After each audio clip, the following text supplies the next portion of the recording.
Hey everyone, in this video we are going to see how you can download and install Unreal Engine on macOS. For this, we are going to start by downloading Epic Games Launcher from their website.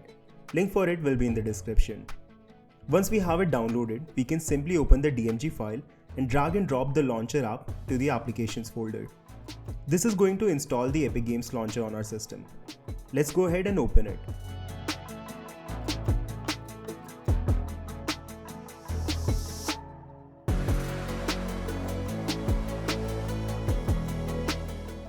When you first start the launcher, it's going to ask you to log in. You can skip this if you want to just check out the launcher, but you need to be signed in to install Unreal Engine. In the sidebar, click on Unreal Engine and you should see this page. Where it says Engine Versions, click on plus icon to install a new engine version. It should show you the latest available engine. Now, click on Install and it gives you a pop-up to choose the target directory for installation. I'm going to keep the default and click Install. At the bottom, you should see Quixel Bridge.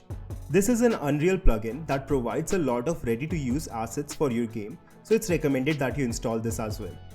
If it isn't already queued for you, click Install to Engine and install. This is going to take a while, so we'll be back once installation is done.